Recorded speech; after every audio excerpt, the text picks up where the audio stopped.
j'aimerais vous souhaiter justement que cette journée soit d'une beauté, d'une grandeur et surtout que vous puissiez vous réjouir dans le Seigneur, dans le saint nom du Seigneur, parce que aujourd'hui Jésus est ressuscité. Jésus, il est vivant. Il est monté au ciel, il est assis à la droite du Père, mais aujourd'hui, on se rappelle de ce jour si merveilleux qui a changé la face du monde. Et pour les frères et les sœurs à travers le monde, peut-être qu'aujourd'hui vous trouvez que l'endroit où je fais ma prédication a un peu changé, c'est bien normal. On est dans l'érablière familiale et puis justement, j'ai décidé que ce matin de Pâques, on n'allait pas la faire emmurée entre quatre murs, mais qu'on allait la faire à l'extérieur pour justement se rappeler et surtout dans cette période de confinement, qu'on puisse voir un autre décor que celle de l'assemblée de la salle de l'église. Alors ce matin, vous êtes dans le sous-bois de l'érablière familiale et j'aimerais encore une fois vous souhaiter joyeuse Pâques. Ce matin, on va regarder quelque chose de merveilleux et j'espère, en passant, j'espère que vous avez pris le temps de regarder les quelques images avant le message qui montraient un peu la fabrication du sirop. Alors pour ceux et celles qui écoutent la vidéo de l'extérieur du Canada, peut-être ça va vous donner un petit indice ou peut-être une petite idée de comment se fabrique le sirop d'érable. Mais ce matin, on ne parlera pas sirop d'érable, mais on va parler d'une chose qui est encore plus merveilleuse que le sirop d'érable, la résurrection de notre Sauveur et de notre Seigneur Jésus-Christ. Alors ce matin, j'aimerais qu'on tourne en Luc 24, en premier lieu, Luc 24, les versets 44 à 49. Alors dans votre Bible, ça va comme suit. Ça dit ceci. Verset 44. Puis il leur dit, c'est là ce que je vous disais lorsque j'étais encore avec vous, qu'il fallait que s'accomplisse tout ce qui est écrit de moi dans la loi de Moïse, dans les prophètes et dans les psaumes.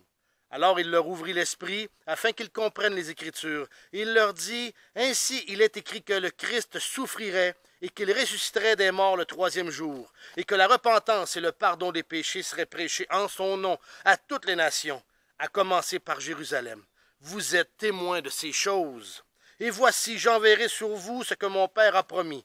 Mais vous, restez dans la ville jusqu'à ce que vous soyez revêtus de la puissance d'en haut. Amen. On va prier.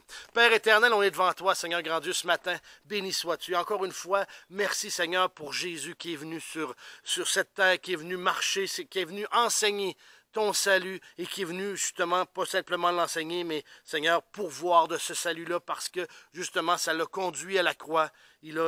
Son sang a été versé, Père, une victime innocente, et son sang a été versé, il a donné sa vie en rançon pour le péché de plusieurs. Et Seigneur grand Dieu, je te prie et je te remercie, Seigneur, pour ce sacrifice ultime qui a fait en sorte qu'aujourd'hui, j'ai été pardonné.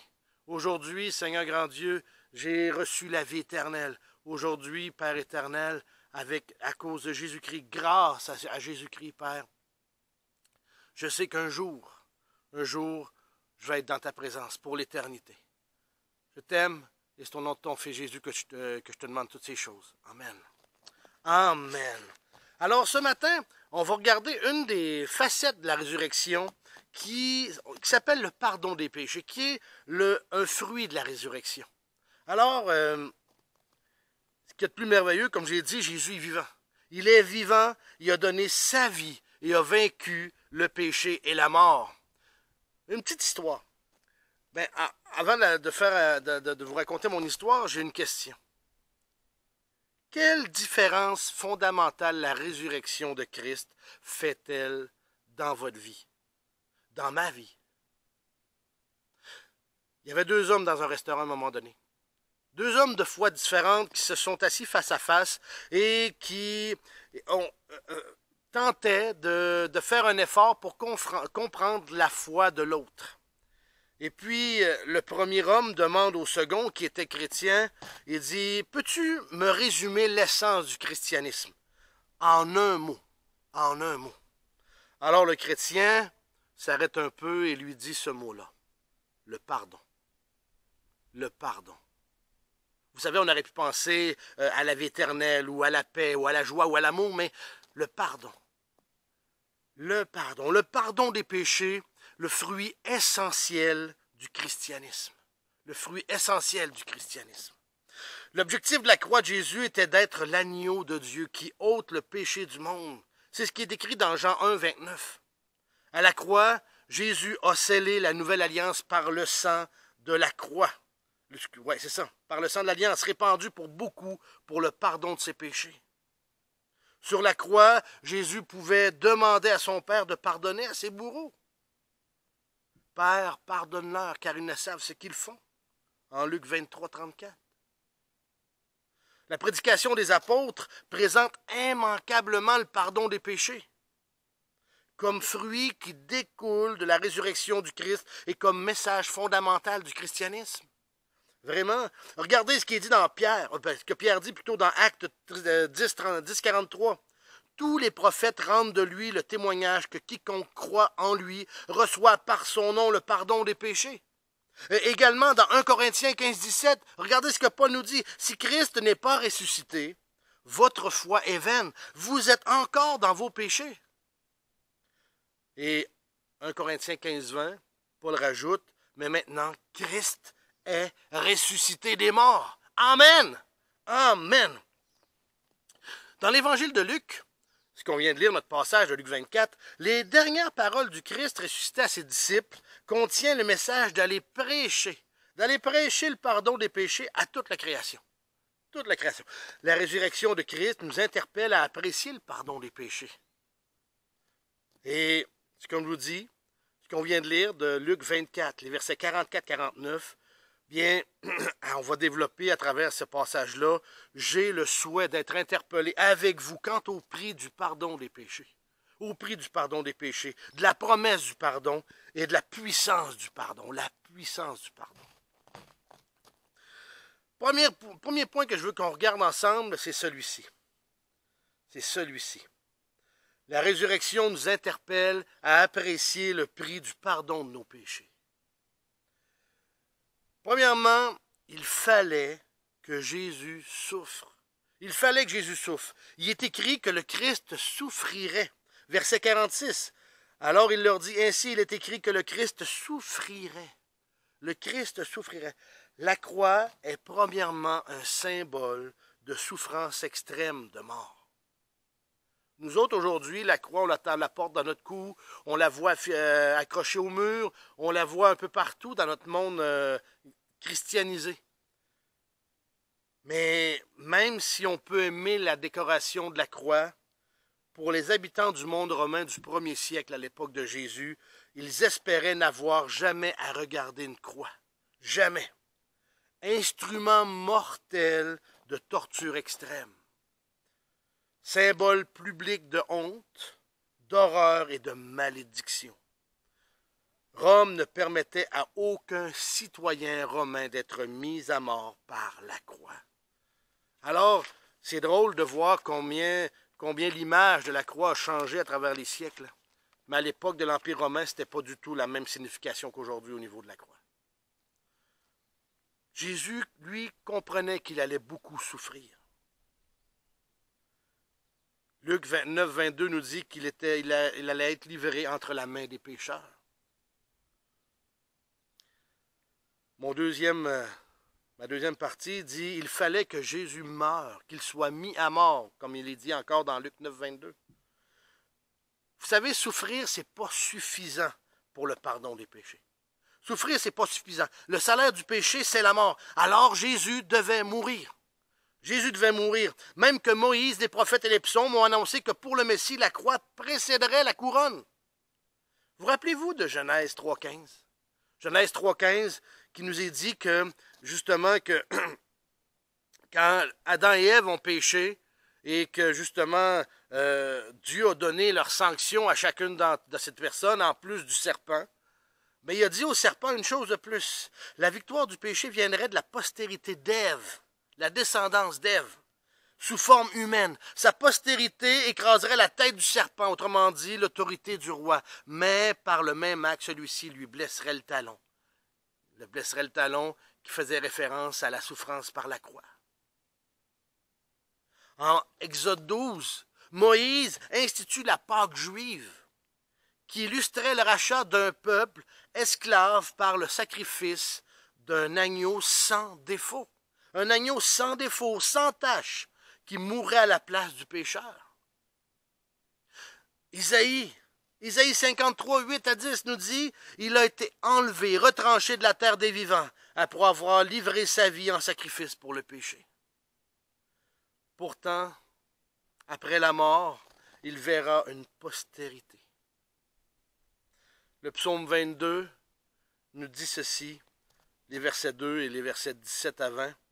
J'en résume un peu, c'est que Jésus a été abandonné du Père. Mon Dieu, pourquoi m'as-tu abandonné? Hein? Le Père s'est éloigné du Fils pour que je puisse être approché du Père à jamais. Amen. Amen. La résurrection du Christ est la preuve du paiement complet de nos péchés. Paiement complet.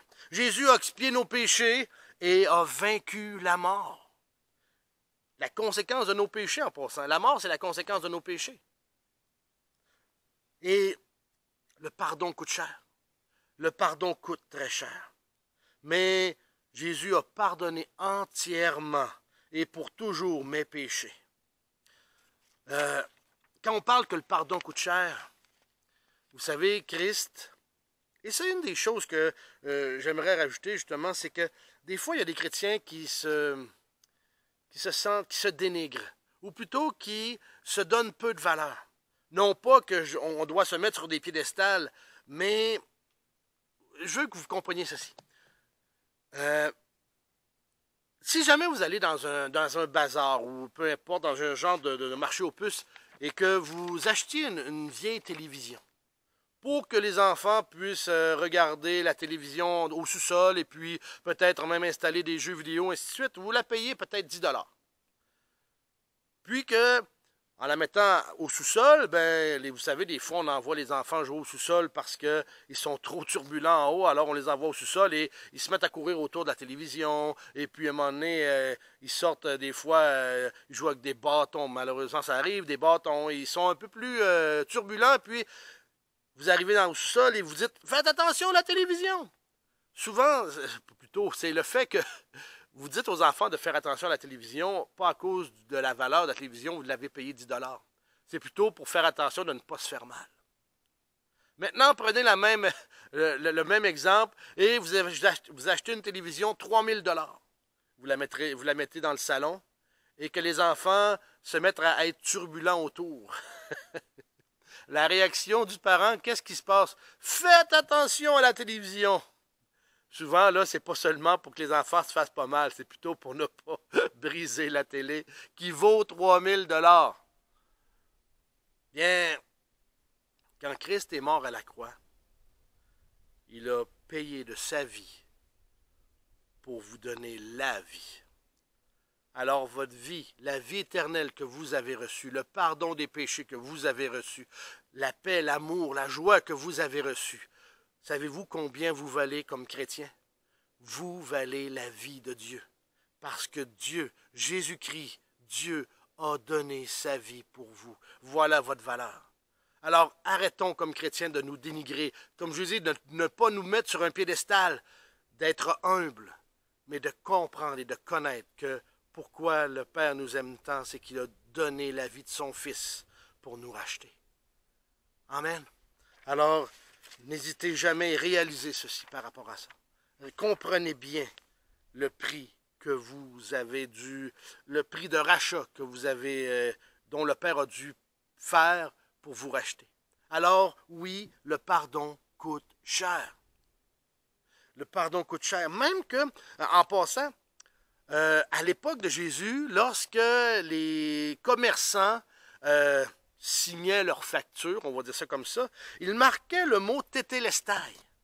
Tétélestai. Et c'est le mot qu'on retrouve en Jean 19:30 quand Jésus a crié « Tout est accompli ». Tétélestai. Et ça voulait dire et ça signifiait que le paiement était complet et permanent. C'était le mot pour le commerce de l'Égypte ancienne, de la Mésopotamie, on a retrouvé même ça en archéologie sur des tablettes de terre cuite, pour confirmer un paiement complet, final, d'une dette. D'une dette. tétélestai. Alors, quand Jésus est mort sur la croix, la dette a été remboursée en entier. Amen. Amen. Alors, Jésus est venu pour payer une dette qu'il n'avait pas contractée. Parce que nous avions une dette qu'on ne pouvait pas nous payer ou rembourser. Une dette remboursée au complet par le Sauveur. Amen. Amen. Christ nous a rachetés de la malédiction de la loi, étant devenu malédiction pour nous, car il est écrit, « Maudit est quiconque est pendu au bois » en Galates 3,13. Maintenant, la résurrection nous interpelle maintenant à apprécier la promesse du pardon de nos péchés. La promesse du pardon de nos péchés. Le Christ devait souffrir, devait ressusciter, et le pardon des péchés devait être prêché en son nom. Amen. Le pardon des péchés, c'est la promesse associée à la résurrection. Il est ressuscité, ses promesses sont donc vraies. Ah, amen. Première des choses, la promesse de la justification. La promesse de la justification. En Acte 13, tournez dans Acte 13, ça va comme suit. Ce ne sera pas long, j'y arrive. Acte 13. Alors, Acte 13 nous dit, verset 32.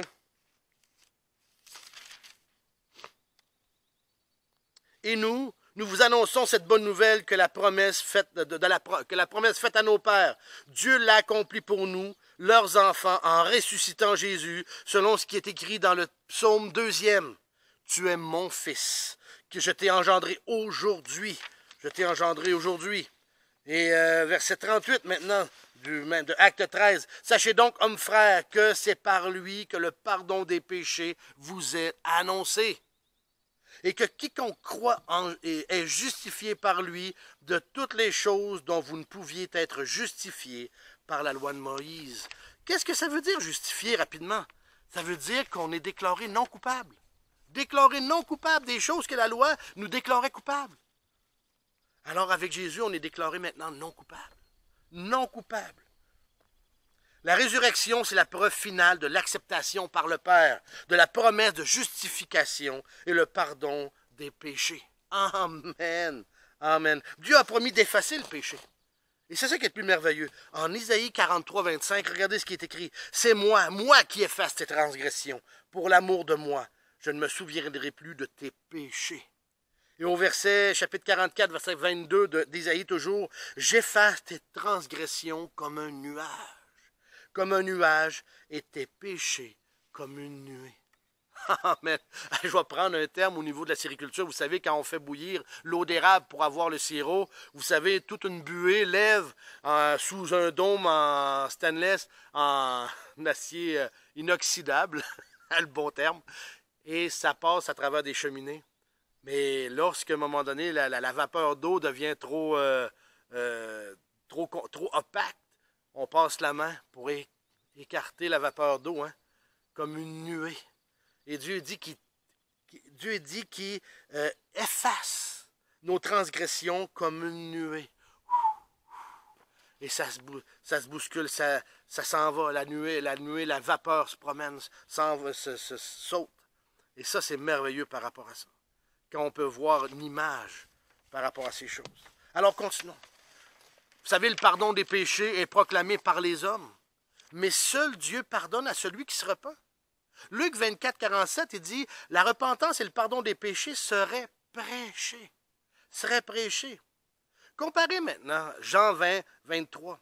Ça dit que Jésus a envoyé les disciples pour qu'ils proclament le pardon et que les péchés de ceux qui résistent soient retenus. En Actes chapitre 3, verset 19, en Actes 5, verset 30 à 32, si on résume tout ça, les apôtres ont proclamé le pardon plutôt qu'inventer le confessionnal. Ils ont proclamé le pardon. Dieu promet le pardon des péchés aux pécheurs qui se repentent. Amen. Dieu pardonne au cœur repentant. Ésaïe 55, verset 6 et verset 7 nous dit ceci. « Cherchez l'Éternel pendant qu'il se trouve, invoquez-le tandis qu'il est prêt. Que le méchant abandonne sa voie et l'homme d'iniquité ses pensées. qu'il retourne à l'Éternel qui aura pitié de lui, à notre Dieu qui ne se lasse pas de pardonner. Qui ne se lasse pas de pardonner. Amen.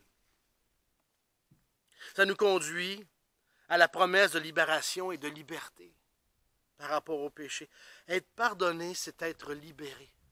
C'est être libéré. Le pardon, c'est la rémission de la punition due à notre mauvaise conduite, à nos transgressions. La libération de la juste punition divine. Vous savez, Dieu est saint. Et sa sainteté est parfaite. Sa justice est parfaite. Et la justice de Dieu demande une rétribution parfaite par rapport aux pécheurs, par rapport à ceux qui ont transgressé la loi de Dieu. Et pécher, c'est avoir transgressé la loi de Dieu. Et quand on transgresse une loi, on devient un criminel face à cette loi. On a commis un crime parce qu'on a transgressé la loi. Et la juste justice de Dieu, la justice parfaite, demande une rétribution parfaite. Alors, si la rétribution parfaite, c'est la mort, alors c'est impossible pour nous de pouvoir dire, Seigneur grand Dieu, je veux être déclaré non coupable, je veux être justifié. C'est impossible, sinon par le sang de Christ. Dieu comprenait bien toutes ces choses. C'est la raison pourquoi Christ est venu. Prendre notre place sur la croix. Prendre notre place. Cette libération complète et inconditionnelle est basée sur le sacrifice propitiatoire et substitutif de Jésus. Même que le mot grec pour pardonner signifie renvoyer, envoyer, relâcher. Pas surprenant que Paul répète la joie du psalmiste. Heureux celui dont les péchés sont pardonnés. En Romains 4,7. Être pardonné, c'est être libre pour vivre pour son Sauveur, sans être redevable à la chair pour accomplir ses convoitises. Amen. Amen. Mon troisième point, c'est celui-ci. La résurrection nous interpelle à apprécier la puissance du pardon de nos péchés, au verset 49 de Luc 24. Jésus a demandé aux disciples d'attendre à Jérusalem jusqu'à ce que la puissance d'en haut vienne sur eux. Vous vous rappelez cette fameuse Pentecôte? La résurrection fut suivie de la Pentecôte. Amen. La puissance de l'Esprit habitant en nous. Alors le pardon des péchés, c'est la suite logique, c'est que l'Esprit Saint vient habiter en nous. Parce que l'Esprit ne peut pas être dans un même endroit par rapport au péché. Alors si le cœur a été pardonné des péchés, alors l'Esprit peut venir en nous. Jésus a demandé aux disciples d'attendre à Jérusalem. D'attendre à Jérusalem. Parce que pardonner et purifier de nos péchés, l'Esprit est venu habiter dans chaque croyant. Le croyant, la puissance de la résurrection agit en nous. Étant revêtu de la puissance d'en haut, l'Esprit nous dirige, nous console, nous convainc, nous sanctifie. Amen. Amen. On a même reçu avec l'Esprit Saint la puissance sur le péché et la mort. La puissance sur le péché et la mort. Par l'Esprit, on peut expérimenter la même puissance sur le péché et la mort que Jésus a expérimenté ici-bas. Regardez ce qui est dit dans Romains 8,2.